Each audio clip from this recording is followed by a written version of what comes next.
Hi everyone, in this lesson we are going to practice task 2 of the IELTS academic writing test. For many students this is the hardest part of the IELTS exam. Before we start, please download and print off the following attachments: the question paper and the blank answer sheet. As I have mentioned before, it is very important in the exam not to open the question paper until you are told to do so. However, as this is the second part of the writing test, i.e. task 2, you have already written your name and candidate number in the spaces on the top of the question paper and answer sheet from completing task 1. The essay you have to write for task 2 may look very difficult when you read the question, but it is no different to writing any other essay. As long as you answer what you are being asked, you are halfway to getting your level 9 band score. Okay, let's get started. For task 2, it says you should spend about 40 minutes on this task, which is something you already know from the previous lesson. Then it tells you to write about the following topic. It says, a person's worth nowadays seems to be judged according to social status and material possessions. Old-fashioned values such as honour, kindness and trust no longer seem important. To what extent do you agree or disagree with this opinion? Give reasons for your answer and include any relevant examples from your own knowledge or experience. Again, from the previous lesson, we know that we would have to give reasons and examples to support our answer. Then it says write at least 250 words, which we know from the previous lesson means that it must be at least 250 words. To get the highest possible score in task 2, you need to understand how you are being marked. You will be marked on your ability to answer the question, on your grammar and vocabulary, as well as your ability to structure your essay and use connective words. Structuring your essay means having an introduction, a body, and a conclusion. Your body needs to be 2 paragraphs, no more and no less. Connective words are words that link sentences and paragraphs to improve the flow of your writing.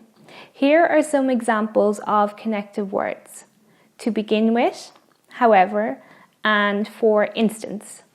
Okay, let's get started. The first thing we have to write is our introduction. Your introduction only needs to be a few sentences that state some basic facts and whether you agree or disagree with the statement. I always tell my students to try and keep your introduction to 3 sentences. Your introduction is the most important paragraph in your essay, as it shows the examiner if you understand the question. To get a high mark in your essay, all you need to do is simply paraphrase the statement, give some basic facts, and say whether you agree or disagree.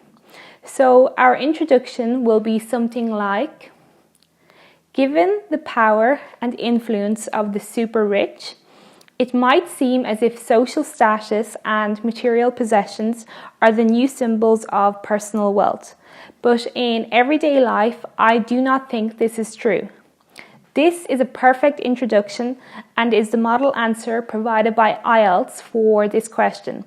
Now that we've done the introduction, we can move on to the body of the essay. The body of the essay must consist of 2 paragraphs. Now read what they are asking you to do again. They are asking you, to what extent do you agree or disagree with this opinion? Give reasons for your answer and relevant examples. Okay, so where do you start? You know you have to write 2 paragraphs, but what do you write about? Where do you start? Well, something I tell my students is that each paragraph should have 1 main idea and you use sentences to support this idea. So essentially you are talking about one thing in each paragraph and using reasons and examples in that paragraph to support that idea. Let's look at the model answer for the first paragraph provided by IELTS. It is apparent that most celebrities today are admired or envied solely for their material wealth or position in various social hierarchies. Many of these people are known to turn their backs on friends, cheat on spouses, or spend their evenings overindulging in alcohol and/or drugs. Things like owning a mansion, driving an expensive car, and getting into A-list parties are exalted above old-fashioned values. Ultimately, though, it is the many readers of gossip magazines and celebrity blogs who reinforce these ideas. Now that you've written your first paragraph, we now need to look at the second paragraph.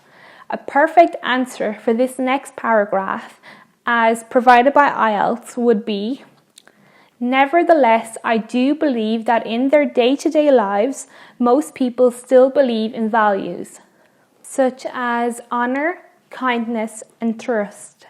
In some ways, most of us want to form loving families, raise our children to be good citizens, stand up for the underprivileged, and protect our communities from harm.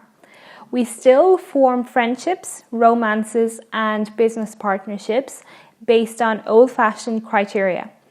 When our trust is abused or we are unfairly treated, we see this as a major violation of our relationship, and we judge the wrongdoer accordingly. The last part of your essay is your conclusion. Your conclusion should be short and relevant. Many students struggle with the conclusion as they do not know what to write, and in turn often write too much or too little. Like your introduction, I would try to keep your conclusion to no more than 3 sentences. In your conclusion, you should give a concluding phrase, give your opinion, and use information from the body of your essay to support your opinion. It is important to reword this information from the body of the essay to show the examiner you are worthy of a band score of 9. The conclusion in the model answer provided by IELTS for this question is the following. In conclusion, I believe there is some truth to the notion that status and possessions have superseded old-fashioned values as a measure of a person's wealth. Looking beyond the tabloids, however, it is apparent that most ordinary people have still preserved an old-fashioned conscience. This is the end of your essay. To do well on task 2 of the writing test, it is important to structure your essay correctly. In other words, having an introduction, 2 paragraphs in the body of your essay, and a conclusion. Don't write too much and don't write too little. The examiner is looking for quality, not quantity. Write clearly, read the question carefully. Plan what you are going to say. Spend more time on task 2 than on task 1. Make sure what you are writing is grammatically correct. Don't have any spelling mistakes. Use connective words where possible. Practice as many IELTS academic writing test task 2 questions as possible. Best of luck, and I'll see you in the next lesson.